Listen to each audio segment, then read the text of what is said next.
Hello friends, the school of સાયન્સના video લેક્ચર્સમાં આપ સર્વે મિત્રોનું હાર્દિક સ્વાગત છે। મિત્રો, આજે આપણે વાત કરીશું ધોરણ 12 વિષય જીવ વિજ્ઞાન ચેપ્ટર નંબર 15 જૈવ વિવિધતા અને સંરક્ષણ। એની અંદર આપણે એટલી અગત્યની માહિતી હું તમને આપવા માંગુ છું જે તમારે યાદ રાખવી પડશે। એમસીક્યુની અંદર આ માહિતી જે છે પૂછાઈ શકે છે, બરાબર। પહેલી વસ્તુ, રાષ્ટ્રીય જંગલ નીતિ માં ફરી સુધારો ક્યારે કરવામાં આવ્યો? તો કે રાષ્ટ્રીય જંગલ નીતિની અંદર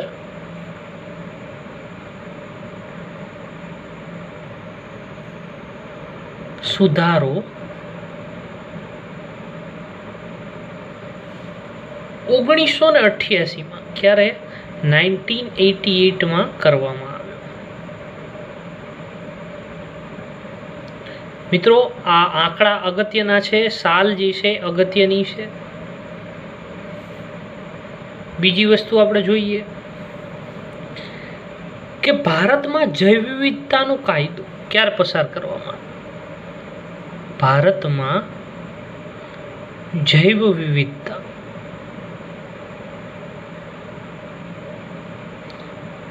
નો કાયદો, ભારતની અંદર મિત્રો જૈવ વિવિધતાનો કાયદો 2002 ના વર્ષમાં લોકસભાએ પસાર કર્યો। કોણે પસાર કર્યો? લોકસભાએ, યાદ રાખજો। હવે પહેલી વસ્તુ, લોકસભા એટલા માટે કારણ કે અહીંયા દેશ સ્તરે જૈવ વિવિધતાની વાત છે, અહીંયા કોઈ એક સ્ટેટની, એક રાજ્યની વાત નથી, માટે।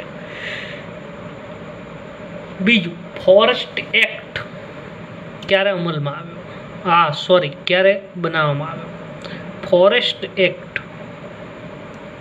એક્ટ મિત્રો 1927 ક્યારે? 1927 ની અંદર। બીજું, આરક્ષિત જૈવાવરણ સ્કીમ, આરક્ષિત જૈવાવરણ સ્કીમ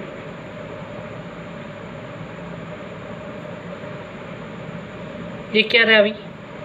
1986 માં, 1986 ની અંદર। બીજો, વન સંરક્ષણ કાયદો ક્યારે અમલમાં આવ્યો? વન સંરક્ષણ કાયદો આ ઓલરેડી મિત્રો આપણે જોઈ ગયા। ક્યારે આવ્યો? ઇન્દિરા ગાંધીના સમયમાં 1972 અને 1991 એમાં શું કરવામાં આવ્યો? સુધારો કરવામાં આવ્યો। આ બંને વસ્તુ તમારી યાદ રાખવી પડશે। સુધારો કરવામાં આવ્યો, આ બંને વસ્તુ તમારે યાદ રાખવી પડશે। કમ્પ્લીટ। હવે વાત કરવી છે આપણે રેડ ડેટા બુક, અને ત્યાર પછી આપણે વાત કરવી છે સાયલન્ટ વેલી વિશે। પ્રથમ, રેડ ડેટા બુક શું છે એ આપણે જોઈ જ ગયા છીએ, જેને રેડ ડાટા બુક તરીકે પણ ઘણા લોકો ઓળખે છે, ઘણા ડેટાને બદલે ડાટા તરીકે ઓળખે છે, બરાબર। પ્રોનાઉન્સિએશનનું ખાલી ફક્ત ફરક છે। આ પુસ્તક છે, શું છે? આ પુસ્તક છે। આ પુસ્તક એવા પ્રાણી અને વનસ્પતિ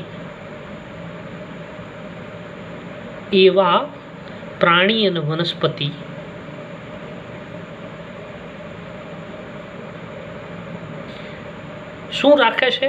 નોંધ રાખે છે કે જેઓ ખતરામાં છે, જેમને ભય છે, કે જેઓ ખતરામાં છે।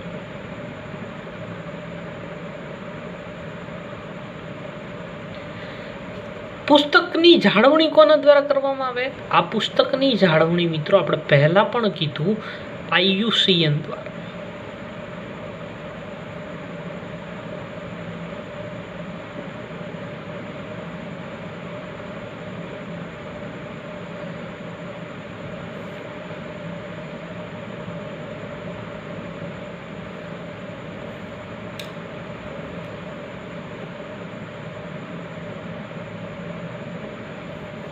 બરાબર. બીજું, IUCN નું પૂરું નામ ઇન્ટરનેશનલ. મેં 3 વખત કીધું છે, છતાં આજે ચોથી વખત કહું છું, કારણ કે ઘણી વખત આપણને નામ પૂરા યાદ નથી રહેતા. વારંવાર રિપીટ કરશો એટલે યાદ રહેશે. International union for conservation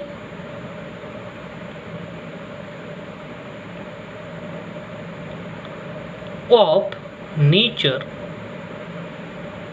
and natural resources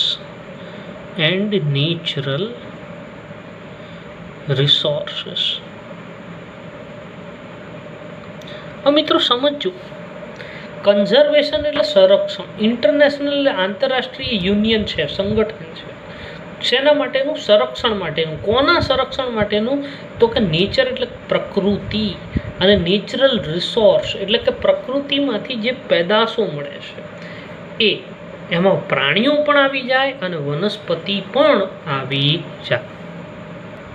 બીજો એક પોઈન્ટ વિશે મિત્રો વાત કરવી હતી, વચ્ચે જે છે છૂટી ગયો હતો.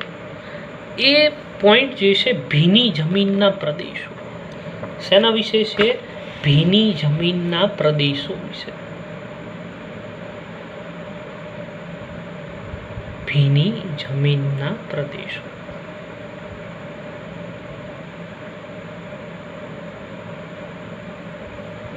આ એવો વિસ્તાર છે જેને આપણે કહીએ નીચાણવાળો વિસ્તાર. કેવું કહીએ? નીચાણવાળો વિસ્તાર.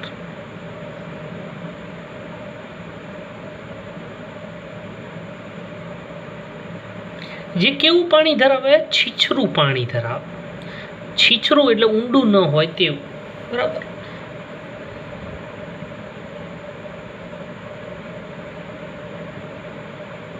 જેને આપણે કેવું કહીએ છીએ? ભીની જમીનનો વિસ્તાર.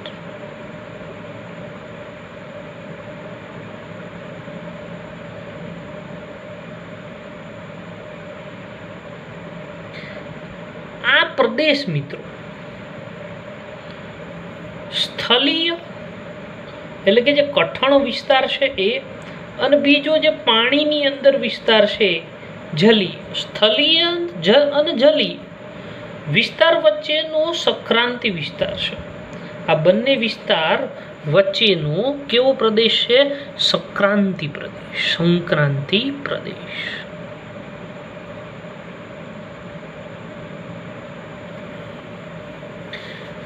વિશ્વની મિત્રો જેટલી પણ ભૂમિ છે, વિશ્વની 6% ભૂમિ એ ભીની જમીનના પ્રદેશ. ભીની જમીનના પ્રદેશ.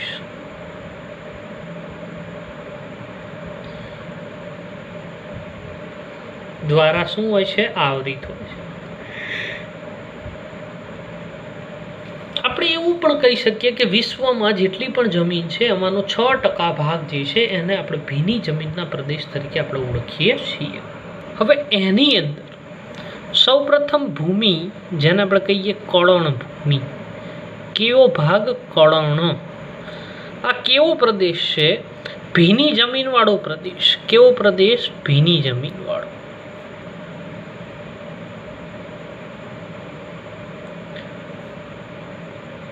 જ્યાં કઈ વનસ્પતિનું પ્રભુત્વ હોય તો કે ઘાસ પ્રકાર. તમે ટૂંકમાં દલદલ જેવો વિસ્તાર જોયો છે.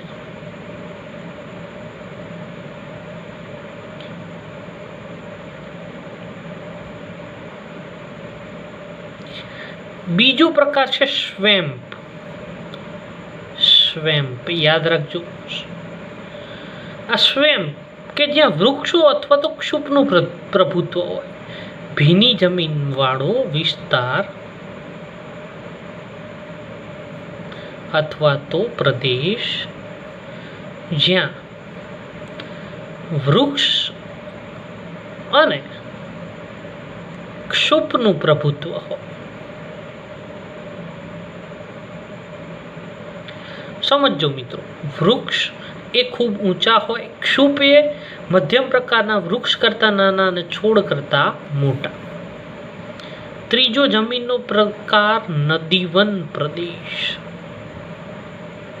આ નદીવન પ્રદેશ ક્યાંથી? તો કે વહેતા ઝરણાઓનો પ્રદેશ છે. ત્યાં ઘણા બધા ઝરણાઓ જે છે એ વહેતા જોવા મળે છે.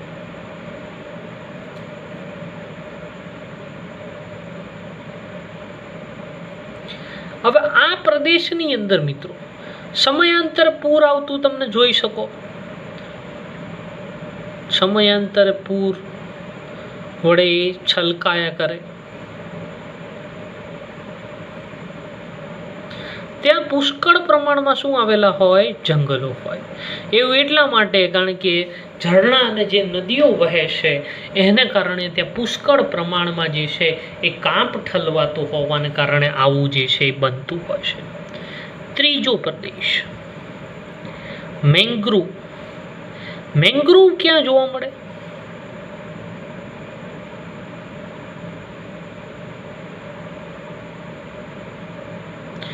મેંગ્રુવ જે ખારા જળનું સ્વેમ્પ છે. શું છે? ખારા જળનું સ્વેમ્પ.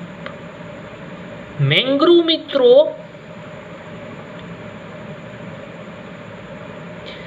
કોઈ વૃક્ષ નથી, એક તમે એને છોડ પણ ન કહી શકો, એક ક્ષુપ ટાઈપની વનસ્પતિ છે મિત્રો.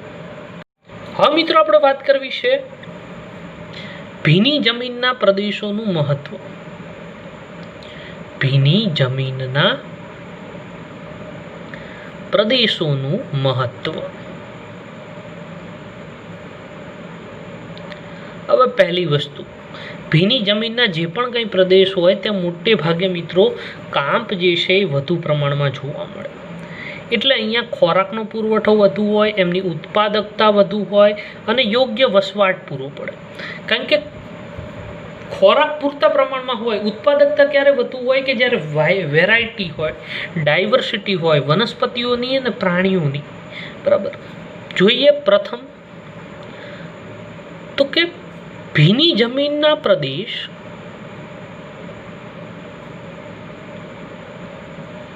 વધુ ઉત્પાદકતા સાથે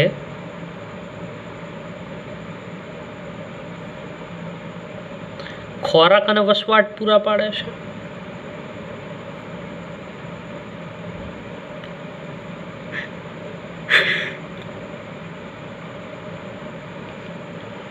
બીજું, ભીની જમીનનો પ્રદેશ વધુ એની અંદર જલ સમાવિષ્ટ ક્ષમતા હોય, એના કારણે પૂર નિયંત્રણમાં મદદ કરે. શેમાં નિયંત્રણ કરે? પૂર નિયંત્રણ. બરાબર. ભીની જમીનના પ્રદેશ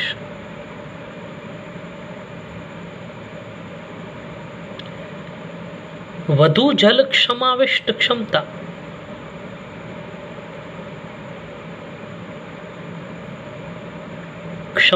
દ્વારા પૂર પર નિયંત્રણ માટે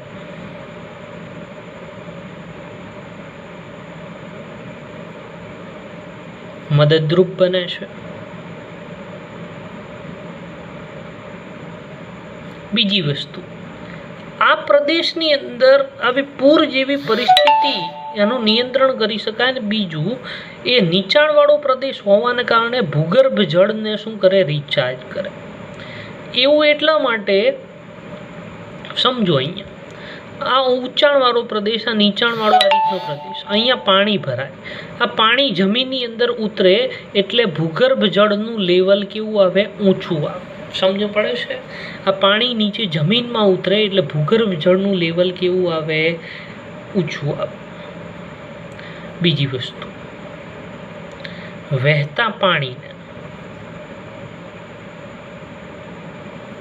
શુદ્ધ બનાવવા અને ચોખ્ખું બનાવવા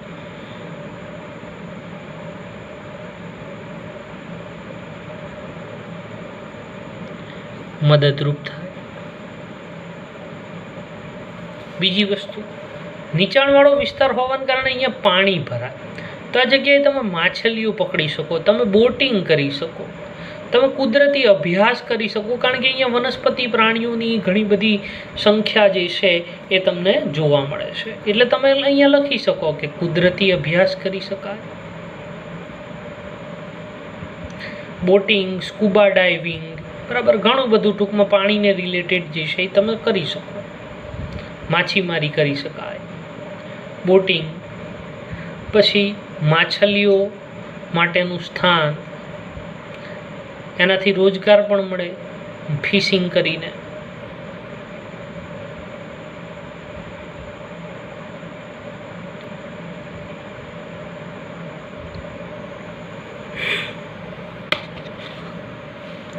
હવે કેટલીક એવી માહિતી કે જે તમને શબ્દો અત્યાર સુધી મેં તમને કીધા હશે અથવા તો તમે ક્યાંક સાંભળ્યા હશે અને લેક્ચરમાં પણ મેં એના વિશે વાત કરી હશે, પણ કદાચ તમને ધ્યાન બહાર ગયું હોય એટલા માટે અહીંયા હું તમને એ વસ્તુ લખાવવા માંગુ છું.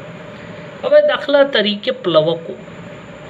પ્લવકો શબ્દ આપણે વાંચ્યો, પણ પ્લવકો ઓરિજિનલમાં છે શું, એના કેટલા પ્રકાર છે, સામાન્ય રીતે એમના વિશે આપણે વાત કરી નથી.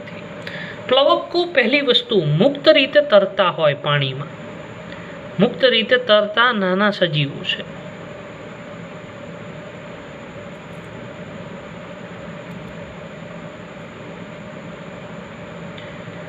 અને શેને કારણે તરે તો કે વહેતા પાણીને કારણે, પાણીમાં જે વમળ સર્જાય એને કારણે એ તરે છે. બરાબર. તેઓમાં પ્રચલન અંગોનો અભાવ હોય મિત્રો. શેનો અભાવ હોય? પ્રચલન અંગોનો અભાવ હોય. એટલે હલનચલન કરે નહીં, વહેતા પાણીમાં વહ્યા કરે.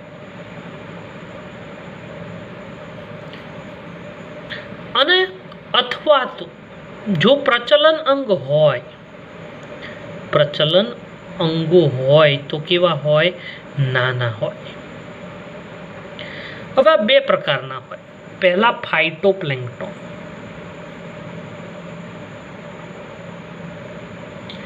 અહીંથી ખબર પડી જાય મિત્રો. ફાઇટો એટલે જે પ્રકાશ સંશ્લેષણ કરતું હોય એવા. આ કેવા છે? સૂક્ષ્મ દર્શક એટલે ખૂબ નાના. બીજું, આ તરતી વનસ્પતિઓ છે. શું છે? અસક્રિય, સક્રિય નથી તેવી તરતી વનસ્પતિ. કારણ કે પ્રચલન અંગો નથી એટલે સક્રિય નથી. એક્ઝામ્પલ હું તમને વાત કરું તો ડાયટમ્સ. સમુદ્રના તળિયે વિશાળ પ્રમાણમાં ડાયટેમિયસ પૃથ્વીનું નિર્માણ કરે. બરાબર. બીજો પ્રકાર ઝૂપ્લેન્ક્ટોન્સ. ફાઇટો એટલે વનસ્પતિને સંબંધિત, ઝૂ એટલે પ્રાણીને સંબંધિત. આ પણ કેવા છે? નાના છે, સૂક્ષ્મદર્શક છે. બરાબર.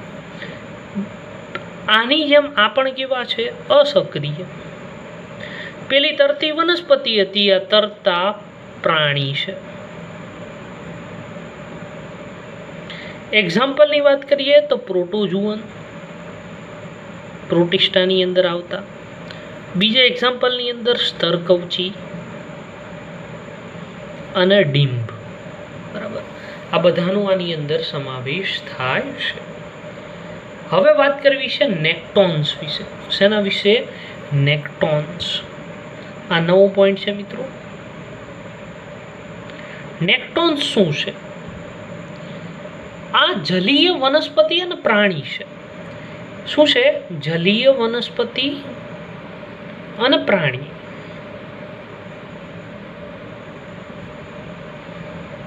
કે એ શું કરી શકે? એ સક્રિય રીતે તરી શકે. સક્રિય રીતે એ શું કરી શકે? તરવાની ક્ષમતા ધરાવે છે. પેલા કેવા હતા? અસક્રિયતા. બંને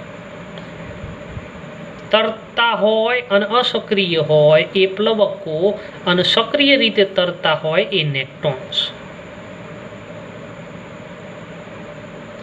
તેને શું કહેવાય? નેક્ટોન્સ.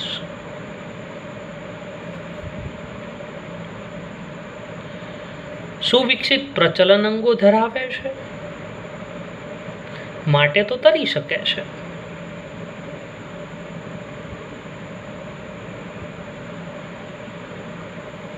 એની અંદર કોનો સમાવેશ થાય? તો એમાં પણ બે પ્રકાર છે. પહેલો પ્રકાર ફાઇટોનેક્ટોન્સ. પહેલો પ્રકાર કેવો કીધો?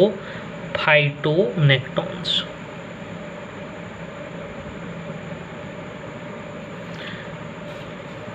બરાબર. સમજો મિત્રો.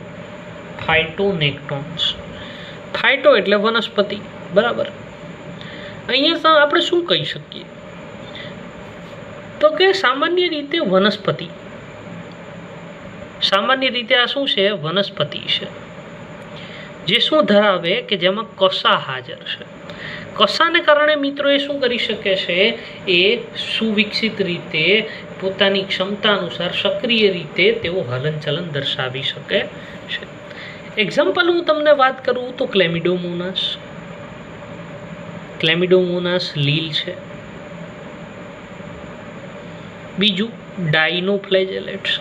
ડાયનોફ્લેજેલેટ્સનો બંનેમાં સમાવેશ થાય મિત્રો. એનો પ્રાણીમાં પણ થાય અને વનસ્પતિમાં પણ થાય, કારણ કે તેઓ પ્રકાશ સંશ્લેષણની પ્રક્રિયા કરે પણ છે અને જ્યારે પ્રકાશની હાજરી ન હોય, ગેરહાજરી હોય એવી પરિસ્થિતિની અંદર તેઓ જે છે એ શિકાર પણ કરે છે. બીજું, તેમાં વનસ્પતિ જેવા રંજક દ્રવ્યો પણ આવેલા હોય.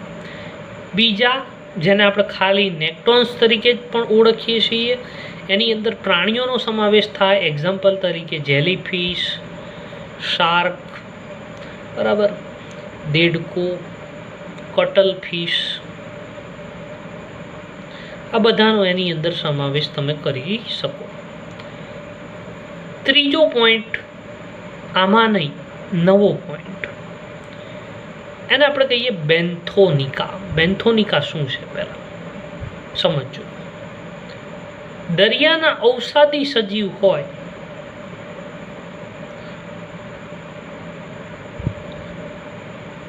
એમને શું કહેવાય? બેન્થોનિકા. મોટે ભાગે બીચ ઉપર જે ઘણા બધા સંખ્યામાં જોવા મળે. ઉદાહરણ તરીકે કરચલો,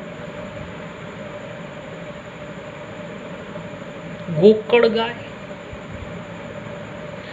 તારા માછલી, આ બધા ક્યાં જોવા મળે? સમુદ્ર કિનારે ભરપૂર પ્રમાણમાં તમે એને જોઈ શકો, બરાબર. ક્યારેક સમુદ્ર કિનારે લટર મારવા જજો, તમને દેખાશે. બીજી વાત કરવી છે પેરીફાઇટો. શેના વિશે? પેરીફાઇટો. પેરીફાઇટોન શું છે? જલોદભિદ વનસ્પતિ પર રહે છે. આ સજીવો ક્યાં રહે? કે જે જલોદભિદ, એટલે કે જે પાણીમાં રહેતી હોય એવી.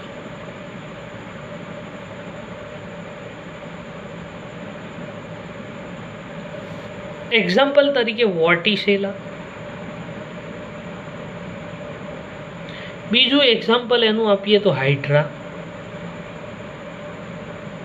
રોટીફર્સ, ડામસેલ ફ્લાય,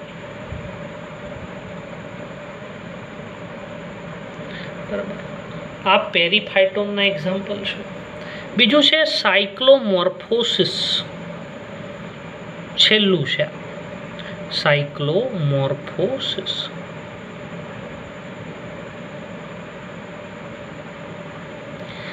હવે એવા છે એવા પ્રાણીઓ કે જે તાપમાનમાં થતા ફેરફાર સાથે, તાપમાનમાં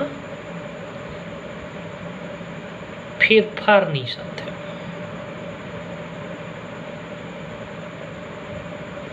શરીરના આકારમાં પણ ફેરફાર કરે. કોના આકારમાં? શરીરના આકારમાં ફેરફાર કરે. એક્ઝામ્પલ તરીકે ડેફનિયા.